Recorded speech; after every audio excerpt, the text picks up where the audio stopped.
Eto mga boss, next game, San Antonio Spurs kontra nga dito sa Portland Trail Blazers. Halina't silipin natin ang mga paghahanda dito nga ng San Antonio Spurs tungo sa magiging kalaban nila na Portland Trail Blazers. Musta na nga rin ba etong si Victor Wembanyama?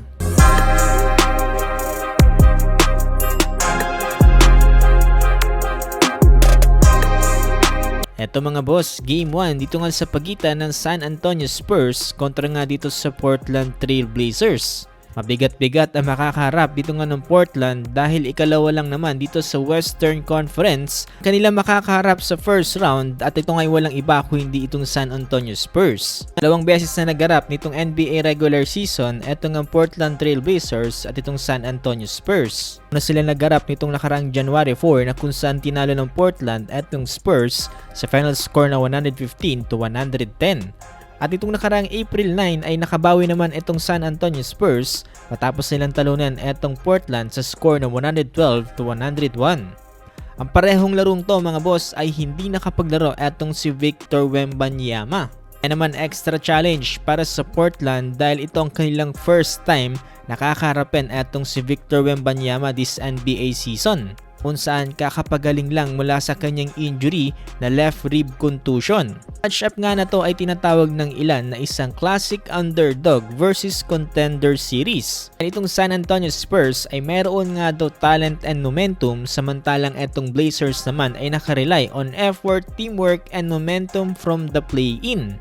Sabi nga rin ng ilang analyst na nakadepende ang playoffs na to kung paano nga ba daw iha-handle dito nga ng Portland Trail Blazers itong si Victor Wembanyama. Sa kasalukuyan mga boss, mukhang todo ensayo na etong San Antonio Spurs at mukhang looking good na etong si Victor Wembanyama. Eto mga boss, salina't silipin natin ang ilan sa kanilang mga practice.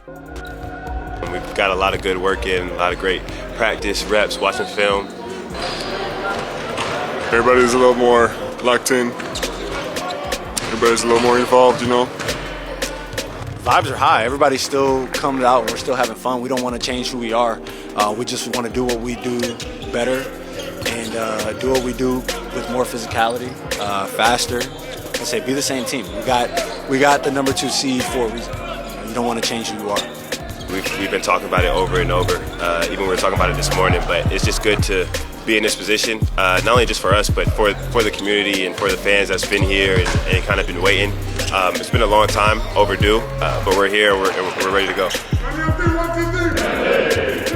Ayan mga boss, tignan natin kung magagawa bang ma-survive ito nga ng Portland Trail Blazers ang Game 1 kontra nga dito sa San Antonio Spurs. Maaga nga ba mga boss magkakaroon ng upset dito nga para sa San Antonio Spurs at gulatin kaagad sila dito nga ng Portland Trail Blazers? Yun mga boss, kung gusto pa ng more updates dito nga sa NBA playoffs, sa mga nangyayaring balita sa likod at labas ng NBA, ay huwag niyong kakalimutang i-follow itong ating page.